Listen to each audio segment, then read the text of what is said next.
السلام عليكم ورحمة الله وبركاته. برحب بيكم أصدقاء مملكة الشيف مها على اليوتيوب.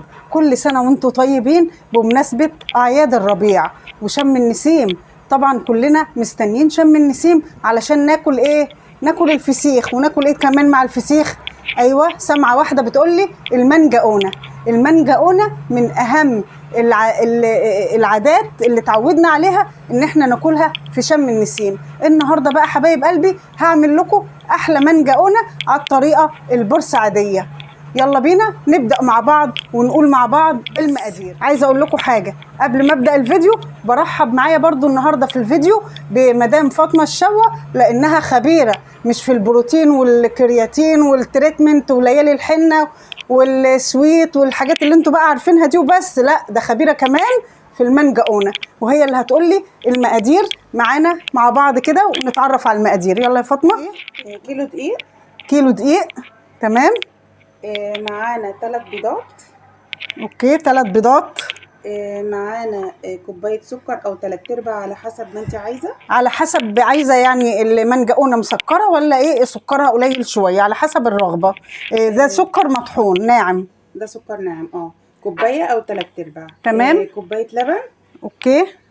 معانا كوبايه ميه على حسب ما انت العجينه هتاخد معاكي. يعني كميه الميه على حسب ما العجينه ايه هتاخد وتدي وتلف معاكي. تمام. نص كوبايه زيت. تمام. ونص سمنه. سمنه او زبده؟ احنا عاملين زبده النهارده. تمام. ومعايا ايه كمان يا قطم؟ معانا فانيليا وخميره وبيكنج باودر. فانيليا وخميره فوريه وباكو. كيلو دقيق يا فاطمه بياخد ايه؟ هياخد واحده كامله خميره وواحده بيكنج باودر. تمام. اصل هي كده معلقه. وهناخد برضو معلقه خل نسينا نحطها. تمام. ماشي، معلقه خل. انا بقى بحب احط بقى ايه قشر برتقال عشان بيديها ريحه وطعم خطير جدا. يعني دايما بنحتفظ بجزء كده من قشر البرتقال في الفريزر ونطلعه ساعه ايه الاحتياج، يعني وقت الحاجه. ببشره يعني انا ساعات ببشره وبعينه. ما هو هيتبشر بقى مع المره دي انا جايباه كده ايه زي ما هو. ومعانا للزينه بقى دي فواكه مجففه. ايوه، فواكه هي جميله ما شاء الله مجففه. ومعايا كمان حبايبي فرمسله. دي فرمسله الوان وممكن فرمسله شوكولاته، يعني دي بتبقى ايه حسب الرغبه. هنبتدي بقى العجن. وفي حاجه كمان يا فاطمه للتزيين، ممكن ايه سكر خشن بيتحط طبعا على الوش مع صفار البيضه والسمنه زي ما هنقول كمان شويه وقت ما نيجي ايه نزين وش المنجقونه. طيب حبايب قلبي نبدا على طول كده مع بعض نعجن. بسم الله الرحمن الرحيم. لو عندك كبه كبيره زي دي تمام، لو عندك عجانه ماشي، لو ما عندكيش يدوي عادي جدا بتحطي المكونات كلها في الطبق وبتعجنيها. نبدا نحط ايه يا فاطمه؟ نحط لنا الاول ال3 بيضات. بسم الله ما شاء الله. اللهم بارك لنا فيما رزقتنا وارزقنا خيرا منه.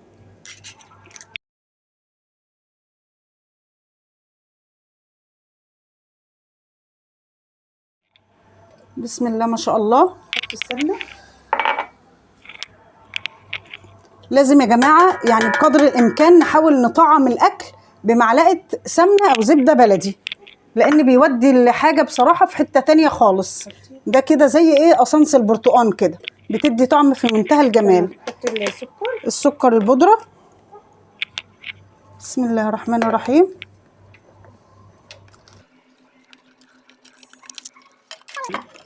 ونسينا كمان يا فاطمه نقول ذره ملح. لا، ذره الملح هنحطها مع الدقيق. طيب تمام. ادي كيلو الدقيق كامل وهنحط عليه اهو يا جماعه ذره ملح. ذره ملح بمعنى يعني ايه ربع معلقه صغيره كده تقريبا. هنحط برضو البيكنج باودر هنا يا جماعه. تمام. الكيس كامل ننزل بيه كده. هو يجي معلقه. بسم الله ما شاء الله. الفانيليا حطي هنا يا مها الفانيليا، يعني كيسين فانيليا او نص معلقه ايه صغيره. تمام. على حسب برضو المتوفر عندك. طيب معايا الخميره الفوريه حبايبي بحطها في يعني ربع كوبايه ميه فتره. لازم الميه تكون فتره ما تكونش سخنه علشان الخميره يعني تاخد ايه تاخد حجمها كده في الكوبايه وتزيد وتفور. واحنا قلنا حوالي معلقتين اكل خل بس كفايه. تمام. هنضربهم بقى الاول. طيب الاول نقلب الخميره ونحط عليها نص معلقه سكر كده يا جماعه مع الخميره. انا هقلبها لك قلبيها. ايه اضربي دول. تمام.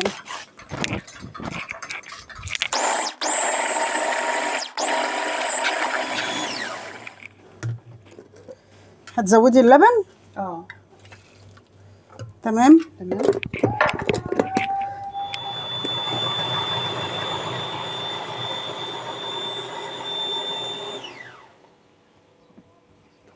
كده خلاص ضربنا كل المحتويات وبقت متجانسه. ومدام فاطمه بقى ايه هتعجن لنا كده العجينه بتاعتنا الجميله دي ما شاء الله. دي كل المكونات السائله يا فاطمه. كلها. بما فيها الخميره. احنا حطينا الخميره على اساس يعني جزء من الفيديو اتقطع فمعلش. حطينا كل المكونات السائله في الطبق، في طبق غويط طبعا يا جماعه، علشان طبعا العجينه لما تتحط وتخمر حجمها بيزيد بيتضاعف. تمام. هنبدأ بقى ايه نحط الدقيق. هنحط الدقيق كده ايه حبة حبة ونقلب. بنقلب لحد طبعا حبة الدقيق دول ما يتجانسوا ونحط غيرهم. وطبعا ايه العجن بيبقى في اتجاه واحد. وطبعا يا جماعة عجينة المانجاونة لازم تخدمي عليها كويس، يعني لازم تقعدي كده تعجني فيها ربع ساعة على الأقل. ولو عندك العجان طبعا الموضوع بيبقى اسهل بكتير. هنحط بقى بقيت حبة الدقيق. وطبعا انا جنبي كوباية المية لو احتاجنا منها شوية صغيرين. بزود على العجينة لحد ما العجينة تلم معايا وتلف. وعجينة المانجاونة زي ما احنا عارفين بتلزق في الاول كده، بتلاقيها اوريها لهم كده فاطمة بتبقى شايفين يا جماعة عاملة ازاي عشان تعرفوا ايه الفرق. كمان هي دلوقتي لسه في جوانب الطبق وفي الايدين لازقه، لكن بعد كده هتلم.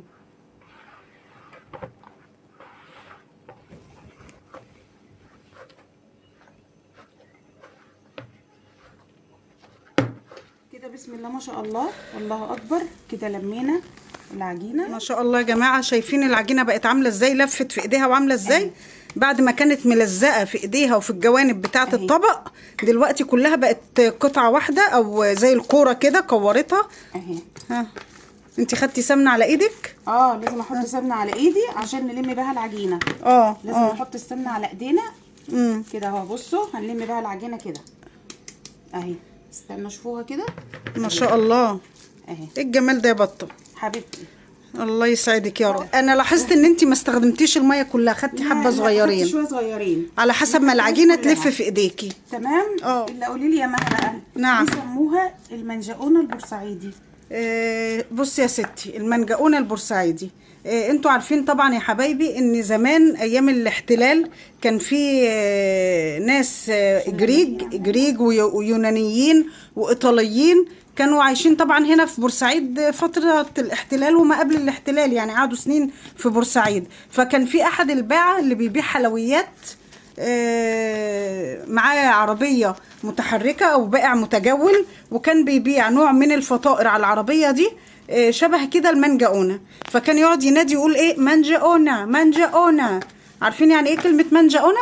يعني خد لك واحدة او خد لك حتة. تخيلي يا بطة. والله بجد. يعني يعني مش معناها فطيرة او حاجة حلوة او كده، لا مانجاونة يعني ايه بالايطالي خد لك حتة او خد لك واحدة. بينادي على البضاعة بتاعته. ما شاء الله. فمن هنا بدأت بقى ايه كلمة مانجاونة. يعني في ناس بتعطش الجيم وناس ما بتعطش الجيم، مانجاونة او مانجاونة. ومع الوقت بدأت بقى ايه تتنقل الحلوى دي او الفطائر دي من بورسعيد لباقي المحافظات، وخلاص بقت مرتبطة بقى بايه يا بطة؟ بأعياد شم النسيم. معروف في شم النسيم لازم نجيب المانجاونة. وفي ناس بتحط البيضة المسلوقة في نص المانجاونة، البيضة الملونة المسلوقة في نص المانجاونة. وفي ناس بقى بتزوقها بالزواق العادي اللي احنا هنزوقه كمان حبه. احنا كده هنسيب بقى العجينة حبايب قلبي تتخمر. هنقفلها بقى بالكيس. تمام خلاص كده العجينه ما شاء الله زي الفل. كده العجينه خلصناها اهي. هنبدا بقى نلفها. هنبدا نلفها بالكيس كده، يا اما ما بستريتش. شاء الله ما شاء الله بتخمر وفي ايدي. يا اما يا جماعه بستريتش، يا اما باي ايه كيس. انا عندي كيس كده اللي هو بتاع الاكل. هنلفها بالكيس وهنحط عليها كمان فوطه وهنحطها في مكان دافي لمده ساعتين. انا ولعت البوتاجاز شويه وطفيته وهو دلوقتي دافي، فهحطها جوه البوتاجاز لمده ساعتين على ما الخميره العجينه تخمر ونبدا بقى نشكلها.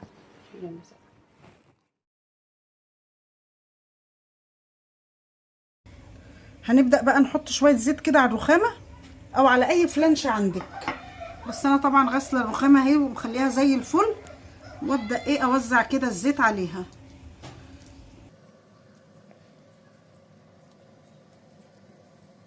شايفين العجينه عليت ازاي؟ بصي حاجه كده في منتهى الجمال، عجينه مثاليه. شايفين؟ اللهم صل على النبي، اللهم بارك لنا فيما رزقتنا وارزقنا خيرا منه. نبدا بقى مع بعض نشكل العجينه حبايب قلبي.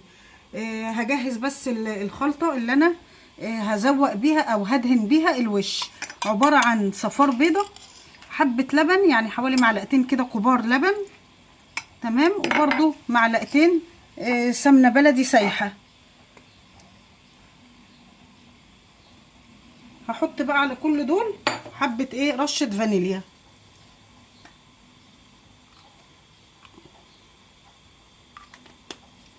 وربهم كده كويس.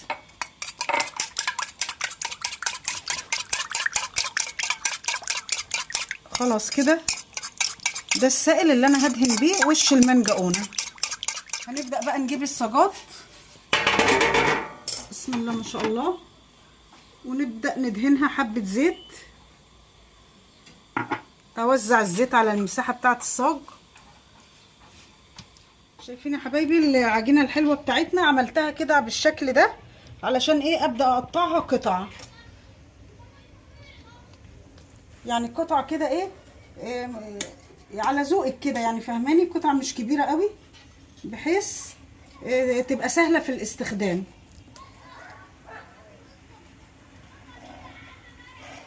القطعه اللي تقطعيها حطيها كده في صينيه على جنب عشان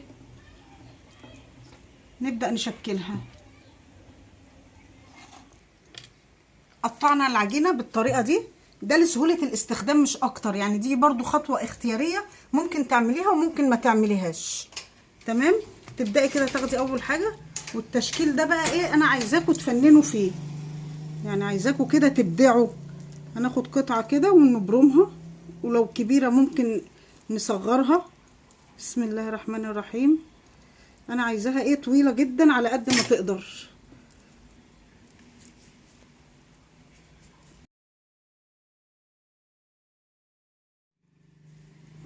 اهي شايفين بقت عامله ازاي؟ وابدا الفها على شكل حلزون. بسم الله الرحمن الرحيم. والجزء الاخير اهو احاول الزق الجزء الاخير كده ياخد في العجينه كده علشان ما يفكش. ادي اول حاجه، ونبدا بسم الله الرحمن الرحيم نعمل شكل تاني. انا هعمل لكم كذا شكل وانتوا تختاروا اللي يريحكم. انا عايزه من دي 3، ادي واحده، خد واحده طبعا. جبنا كده 3 طوال كده جنب بعض، ونبدا بقى نقربهم من بعض ونشبكهم كده من فوق، تمام، ونبدا نضفرهم زي الضفيره، زي ما تكوني بتضفري شعر بنتك كده.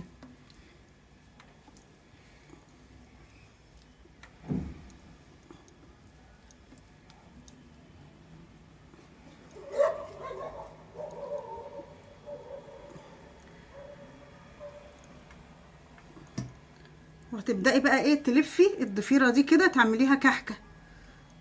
بسم الله.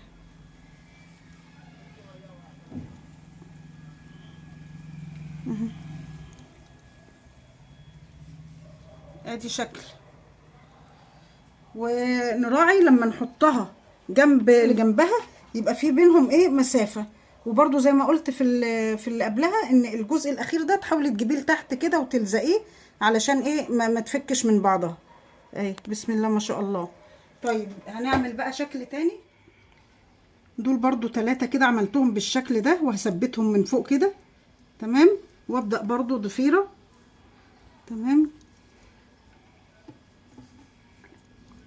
الموضوع طبعا بياخد وقت وبياخد مجهود على فكرة، بس بيبقى ممتع في الاخر لما بتلاقي نفسك عاملة حاجة بصنع ايديكي، يعني زي ما بيقولوا بتبقى جميلة وحاجة نظيفة وحاجة متخدم عليها. اهي ضفيرة كده جميلة، بسم الله ما شاء الله.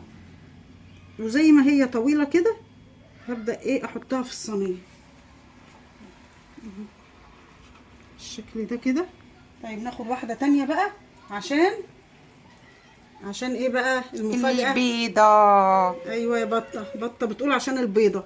طيب المنجقونة بتاعت البيضة هنكبرها شوية، مش هتبقى صغيرة زي دول. حبايب قلبي عندنا دلوقتي انا عملت بيض ملون. بصوا البضاية اهي. على فكرة المعلومات بس، البيضة دي مش بألوان صناعية، البيضة دي بألوان طعام طبيعية اللي بتتحط في الرز وفي الصواني. ابدأ بقى احط البيضة كده في النص والف عليها العجينة كده بالطريقة الحلزونية دي.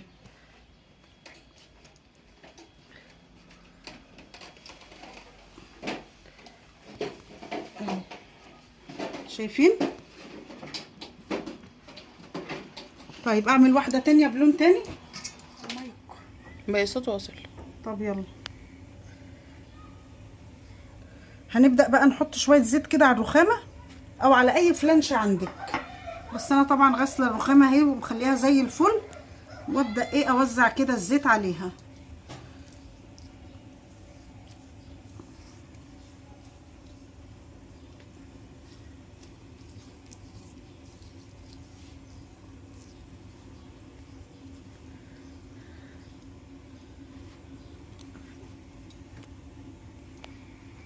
توكلي. بسم الله الرحمن الرحيم. شايفين يا حبايبي العجينة الحلوة بتاعتنا؟ عملتها كده بالشكل ده علشان ايه ابدأ اقطعها قطع، يعني قطع كده ايه على ذوقك كده، يعني فهماني؟ قطع مش كبيرة قوي بحيث تبقى سهلة في الاستخدام.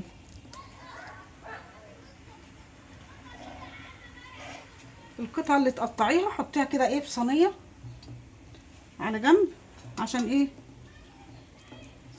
نبدأ نشكلها.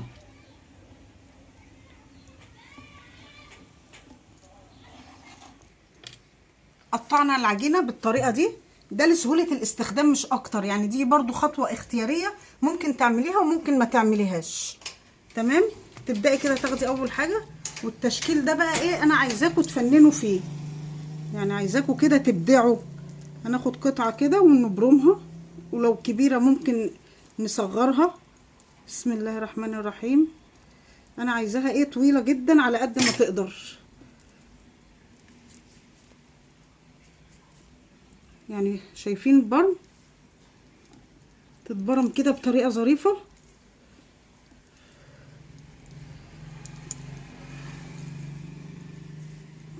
اهي شايفين بقت عاملة ازاي؟ وابدأ الفها على شكل حلزون. بسم الله الرحمن الرحيم. والجزء الاخير اهو احاول ايه الزق ايه الجزء الاخير كده ياخد ايه في العجينة كده علشان ما يفكش. ادي اول حاجة، ونبدأ بسم الله الرحمن الرحيم نعمل شكل تاني. انا هعمل لكم كذا شكل وانتوا تختاروا اللي يريحكم. بسم الله الرحمن الرحيم.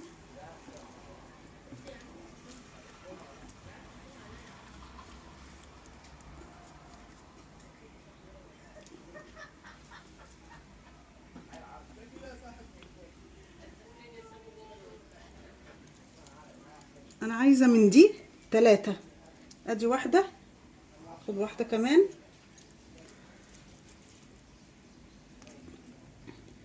العجينة اللي تلاقيها كبيرة مثلا في ايدك عادي بتقطعيها وتخلي القطعة كده على جنب هتستخدميها برضو.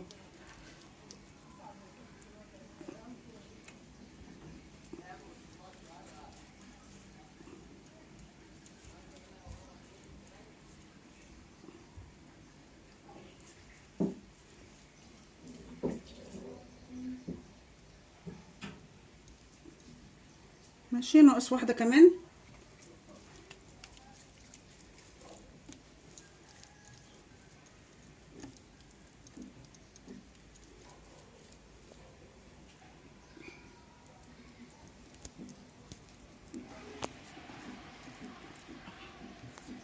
ناقص على ما اظبطها.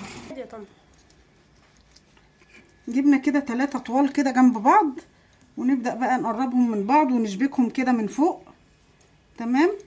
ونبدأ نضفرهم زي الضفيرة، زي ما تكوني بتضفري شعر بنتك كده.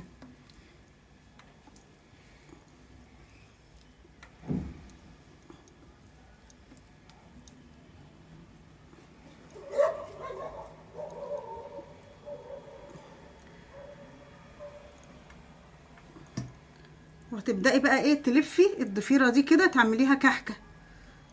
بسم الله.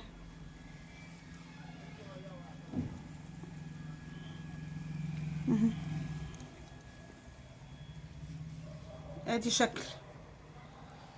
ونراعي لما نحطها جنب اختها اللي جنبها يبقى في بينهم ايه مسافة. وبرده زي ما قلت في اللي قبلها ان الجزء الاخير ده تحاولي تجيبيه لتحت كده وتلزقيه علشان ايه ما تفكش من بعضها. اهي بسم الله ما شاء الله. طيب هنعمل بقى شكل تاني. دول برضو 3 كده عملتهم بالشكل ده، وهثبتهم من فوق كده. تمام. وابدأ برضو ضفيرة. تمام. الموضوع طبعا بياخد وقت وبياخد مجهود على فكرة، بس بيبقى ممتع في الاخر لما بتلاقي نفسك عاملة حاجة بصنع ايديكي، يعني زي ما بيقولوا بتبقى جميلة وحاجة نظيفة وحاجة متخدم عليها. اهي ضفيرة كده جميلة بسم الله ما شاء الله. وزي ما هي طويلة كده هبدأ ايه احطها في الصينية بالشكل ده كده. طيب ناخد واحدة تانية بقى عشان ايه بقى المفاجأة؟ البيضة. ايوه يا بطة بتقول عشان البيضة. طيب المنجقونة بتاعت البيضة هنكبرها شوية، مش هتبقى صغيرة زي دول. لا ده هتبقى صغيرة. حبايب قلبي عندنا دلوقتي انا عملت بيض ملون. بصوا البضايه اهي. على فكره المعلومات بس، البيضه دي مش بالوان صناعيه، البيضه دي بالوان طعام طبيعيه اللي بتتحط في الرز وفي الصواني. ابدا بقى احط البيضه كده في النص والف عليها العجينه كده بالطريقه الحلزونيه دي.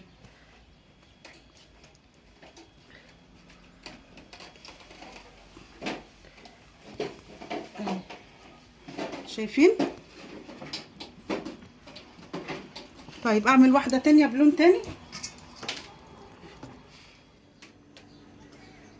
هنبدأ بقى السائل اللي احنا عملناه ده من شوية ندهن وش المنجقونة.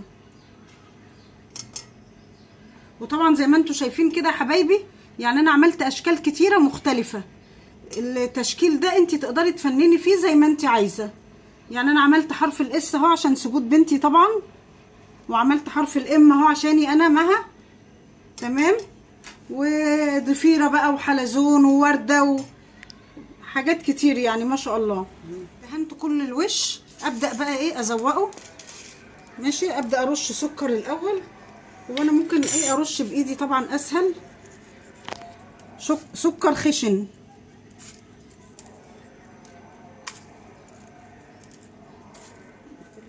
انا عملت كام واحده كده بالسكر. وبعد كده بقى ايه دي الفواكه المجففه زي ما قلنا في اول الفيديو. هتبداي بقى ايه تنطوريها كده على حسب بقى ايه ذوقك، تبقى شكلها تحفه بصراحه. مش انت بتقصي؟ خلاص. حرف الاس بتاع سجود عشان هي بتحب الفرماسيلا، فهحطها ايه فرماسيلا الوان. ولو عندك فرماسيلا شوكولاته برضو ممكن تستخدميها. شايفين عمايل ايديا وحياة عينيا. هندخلها الفرن لمدة تلت ساعة او 25 دقيقة على درجة حرارة 180 درجة، ونشوف بقى النتيجة بعد ما تطلع من الفرن. بسم الله ما شاء الله. حبايب قلبي اصدقاء مملكة الشيف مها على اليوتيوب، ايه رأيكم بقى في الحلاوة والطعامة دي؟ حاجة كده عظمة. ريحتها مش قادرة اقول لكم، وطرية وهشة حاجة كده بسم الله ما شاء الله. شايفين قوامها بسم الله ما شاء الله. حاجة كده من الاخر. حبايبي لو الفيديو ده عجبكم من فضلكم تشتركوا في قناتي على اليوتيوب مملكة الشيف مها، وتفعلوا الجرس وتشيروا الفيديو لكل اصحابكم ولكل الجروبات علشان الفايدة تعم. اشوفكم في فيديوهات تانية كتير، والسلام عليكم ورحمة الله وبركاته.